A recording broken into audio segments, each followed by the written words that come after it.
देखिए, एक गलती जो आप लोगों के द्वारा की जाती है और कहीं पर ये गलती आपके वकील साहब के द्वारा भी की जाती है। जहाँ पर वकील साहब आपसे जानकारी लेते हैं और बोलते हैं कि किस तरह से आप दोनों के बीच में वाद-विवाद हुआ और आप भी उनको जानकारी साझा कर देते हैं। आज एक ऐसा ही मेरे पास प्रश्न आया, आप में से ही किसी का फ़ोन आया था। उनका ये कहना था कि उन्होंने सेक्शन 9 का केस किया है, सेक्शन 9 की डिग्री भी प्राप्त हो गई है। अब उनके वकील साहब के द्वारा गलती क्या की गई?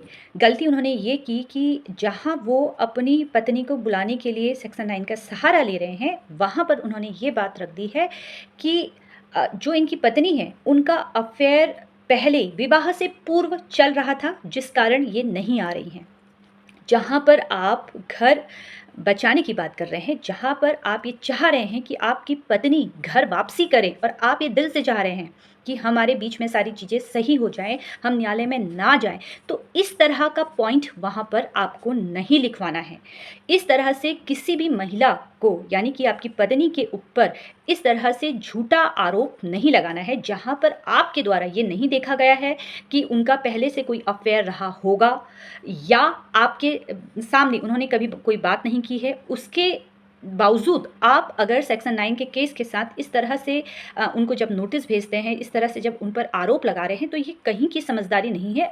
यहाँ पर अगर आप झूठा आरोप लगाकर ये सोचते हैं कि मेरी पत्नी डर के वजह से मेरे पास आ जाए या मेरा पति डर की वजह से मेरे पास आ जाए, तो ये जो इस तरह के फैसले होते हैं, ये काफ़ी गलत हो जाते हैं और जहाँ पर आपको फिर काफ़ी नुकसान हो सकता है आपके केस में।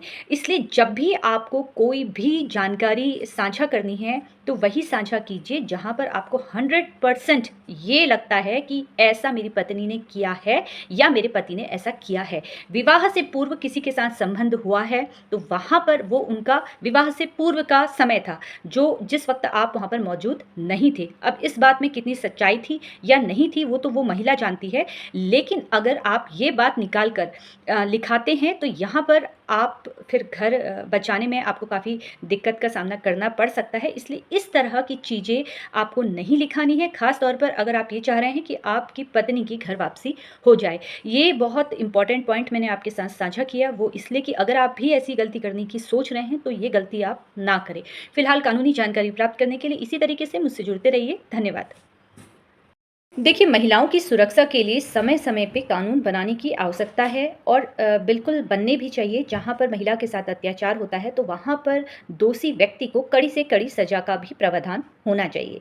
लेकिन अगर बात करें महिला सुरक्षा की, तो जब एक कानून आया था घरेलू हिंसा अधिनियम 2005, जब ये कानून आया था, तो उस वक़्त महिलाओं की सुरक्षा के लिए ये कानून बना था, जहाँ पर अगर किसी महिला के साथ हिंसा हो रही है, चाहे वो बहू है, बेटी है बहन है, उस पर किसी भी प्रकार से अत्याचार हो रहा है, तो उस वक़्त इस कानून का उपयोग करके वो मामला दर्ज करवा देती थी।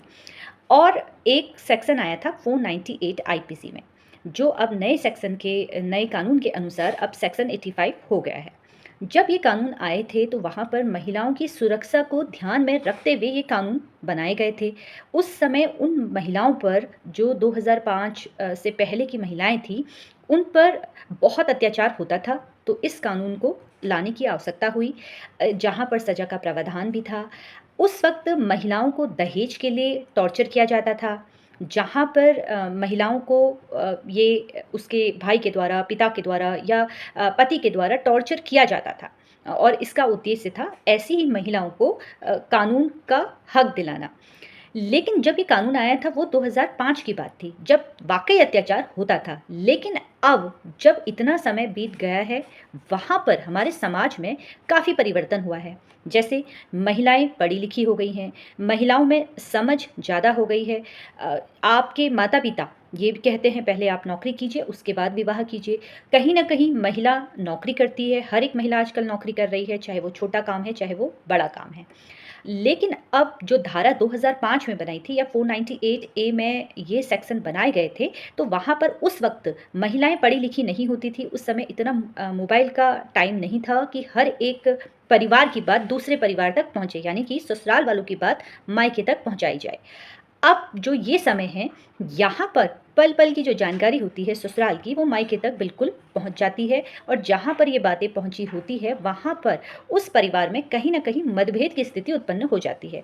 क्योंकि आपको सपोर्ट करने वाले आपके माता-पिता भी हो सकते हैं, भाई-बहन भी हो सकते हैं, रिश्तेदार भी हो सकते हैं और दोस्त भी हो सकते हैं, जो आपको ये कह सकते हैं कि नहीं, आपके साथ गलत हो रहा है और उस वक़्त फिर आपको लगता है कि जब ये लोग कह रहे हैं कि तुम्हारे साथ गलत हो रहा है, तो वाक़ई मैं तो काफ़ी सहन कर रही हूँ और वहाँ पर फिर आपके और आपके घरवालों के बीच में मतभेद की स्थिति शुरू हो जाती है। आजकल की हर एक महिला पढ़ी-लिखी है, समझदार है, अपना अच्छा और बुरा जानती है, लेकिन उसके बावजूद लोगों के बहकावे में आकर झूठे आरोप लगाने की सोचती है, क्योंकि उनको मालूम है कहीं न कहीं कानून हमारे पक्ष में है। हमारे लिए बनाया है, तो हमारे लिए ये जब बनाया है, तो हमें ही इसका उपयोग करना है। लेकिन ये कानून उन महिलाओं के लिए है जिन पर अत्याचार वाक़ई होता है और आजकल सिर्फ़ और सिर्फ़ सबक सिखाने के उद्देश्य से महिलाएँ इन कानून का सहारा लेकर पति और ससुराल वालों के ऊपर झूठा आरोप लगा देती है। आज ही की बात है कि आज किसी का आप में से ही किसी का मेरे पास फ़ोन आया था जिनका ये कहना था, मेरी पत्नी ने घर छोड़ दिया है और मेरे 2 बच्चे हैं। अब जब मैंने उनसे पूरी जानकारी ली तो उनका ये कहना था कि मेरी पत्नी कुछ कोर्स करने के लिए बाहर जाने की ज़िद कर रही थी, जबकि मैंने मना किया कि नहीं, तुम्हें नहीं जाना है। बस इस बात को लेकर घर में बवाल हो गया है और अब पत्नी बच्चों को छोड़कर मायके में बैठी हुई है। अब मैं क्या कर सकता हूँ? किस तरह से कानूनी कार्यवाही कर सकता हूँ? जब मैंने उनसे पूछा कि भई आपकी वाइफ़ क्या कोई एग्ज़ाम देने जा रही है, कोई यूपीएससी का पेपर दे रही है या कोई ऐसा एग्ज़ाम जहाँ पर आपको भी उनका सपोर्ट करना चाहिए, तो उनका कहना था नहीं, मेरी पत्नी अपने घर में रहकर, जहाँ उनका मायका है वहाँ रहकर ब्यूटीशियन का कोर्स करने की ज़िद कर रही है। तो आप ये सोचिए कि ये छोटी-छोटी जो ज़िद है, जो ये अपना करियर बनाने का टाइम जो आपको लग रहा है, ये आपको विवाह से पूर्व करना चाहिए था। जब आपके 2 छोटे बच्चे हैं, जब माँ का साथ बच्चों के लिए ज़्यादा इम्पोर्टेंट है, तो उस वक़्त अगर आप अपना करियर पे ध्यान दे रही हैं, तो ये सबसे बड़ी बेवकूफ़ी है। अब यहाँ पर सबसे ज़्यादा मुश्किल का जो सामना करना जिसको पड़ रहा है, वो है पति, क्योंकि उसे तो बच्चे भी देखने हैं और अपनी पत्नी भी देखनी है और माता-पिता भी देखने हैं। तो ये जो कानून बनाए गए हैं, ये महिलाओं की सुरक्षा के लिए बनाए थे, उन महिलाओं की सुरक्षा के लिए जिनके ऊपर वाक़ई अत्याचार होता था, जिनके ऊपर वाक़ई ही घरेलू हिंसा होती थी, मारपीट होती थी और जिनको दहेज के लिए जलाया जाता था, उनके लिए ये कानून बनाया गया था। लेकिन अब अगर आप किसी महिला को हाथ भी उठाते हैं या अपशब्द भाषा का प्रयोग भी करते हैं, तो पत्नी के पास बहुत सारे रास्ते हैं। तुरंत वो वीडियो बना लेती है, तुरंत कंप्लेंट दर्ज करवा लेती है, करवाना भी चाहिए। लेकिन अगर सच्चाई है तो ही कराना है, जहाँ पर इस कानून का आपको फ़ायदा लेना है। लेकिन अगर आपके ऊपर कोई अपराध कारित नहीं हो रहा है, सिर्फ़ आप अपनी बात सही रखने के उद्देश्य से उनके ऊपर झूठे आरोप लगा रही हैं, तो ऐसे झूठे आरोप लगाने से कोई फ़ायदा नहीं है, क्योंकि एक समय ये आएगा कि आपको खुद एहसास होगा कि आपके द्वारा कितनी बड़ी गलती की गई है। फ़िलहाल इस वीडियो को बनाने का उद्देश्य सिर्फ़ मेरा ये है कि अगर कोई व्यक्ति महिला ख़ास तौर से अपने पति के ऊपर झूठे आरोप लगाने की सोच रही है, तो आप ये समझ लीजिए कि झूठे आरोप लगाना बहुत आसान है, लेकिन उसे साबित करना आपको जब न्यायालय में पड़ता है, तो वहाँ पर फिर आपके इस तरह के झूठे आरोप खारिज कर दिए जाते हैं। ध्यान रखिए, झूठे आरोप ना लगाइए, अपना गृहस्थ आश्रम बचाने की ही कोशिश कीजिए। मतभेद हर घर में होता है, पति-पत्नी के बीच में होता है, लेकिन अगर आप आपस में बैठते हैं, बात करते हैं, तो हर समस्या का समाधान बहुत आसानी से हो सकता है। फिलहाल कानूनी जानकारी प्राप्त करने के लिए इसी तरीके से आप मेरे सोशल मीडिया के अलग-अलग प्लेटफ़ॉर्म पर मुझसे संपर्क कर सकते हैं, जुड़ सकते हैं। धन्यवाद।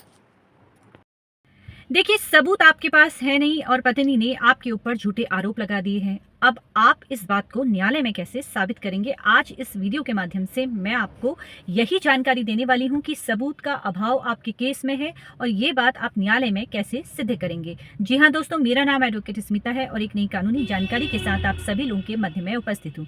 देखिए, आप में से ही किसी के द्वारा एक प्रश्न पूछा गया जिनका ये कहना था कि मेरी पत्नी मेरे ऊपर झूठे आरोप लगा रही है और ये मैं कैसे साबित करूं कि पत्नी ने मेरे ऊपर झूठे आरोप लगाए हैं, क्योंकि जब पत्नी ऐसा मेरे साथ कर रही थी तो मुझे ये बिल्कुल भी ऐसा अंदेशा नहीं था कि कभी वो न्यायालय जाएगी, पुलिस स्टेशन में जाकर मेरे खिलाफ मामला दर्ज करवाएगी। जी हाँ दोस्तों, ऐसे बहुत बार केसों में देखा गया है जहां पर पति या पत्नी ये नहीं सोचते हैं कि दूसरा पार्टनर न्यायालय जाएगा और उसके खिलाफ मामला वो दर्ज कराएगा।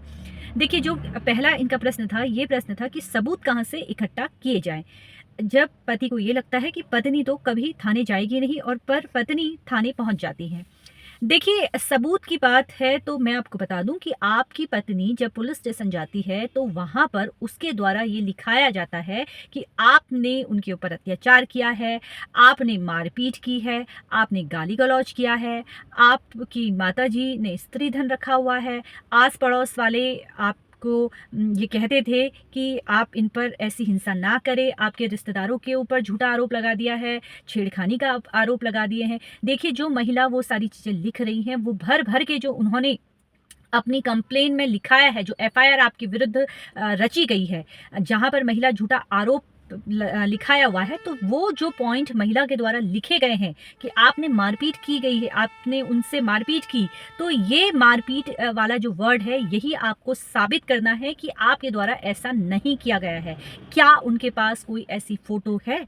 क्या उनके पास कोई ऐसी मेडिकल सर्टिफ़िकेट उनको कहीं से मिला है जहाँ पर ये लिखा है कि उनके साथ मारपीट हुई है? क्या वो तिथि, जिस तिथि का ज़िक्र महिला ने उस रिपोर्ट पे लिखा हुआ है, क्या उस तिथि में आप क्या उनके साथ थे?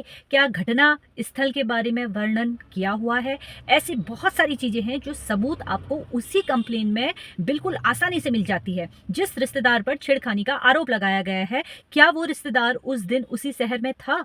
क्या उस रिश्तेदार की और आपकी पत्नी की कभी बात होती थी? भाइयों पर लगाया जाता है, लड़के के भाई पर छेड़खानी का आरोप लगाया जाता है, मारपीट का आरोप लगाया जाता है या ससुर के ऊपर इस तरह के एलिगेशन लगाए जाते हैं। तो ये जो पत्नी ने भर-भर कर लिखाया हुआ है, लिखा हुआ है, उसको ये साबित भी करना होता है। बस उसी को आपको साबित करना है। सबूत खुद ब खुद आप न्यायालय में दे देंगे, जहाँ पर गवाह अगर आपके पक्ष में आ जाते हैं, गवाह के तौर पर आप न्यायालय में किसी को प्रस्तुत करते हैं, तो वहाँ पर ये जो एलिगेशन आपकी पत्नी ने लगाए हैं, वो सरासर आप उसे नकार सकते हैं। ऐसा नहीं है कि पुरुष वर्ग की नहीं सुनी जाती है, पुरुष वर्ग को भी सुना जाता है।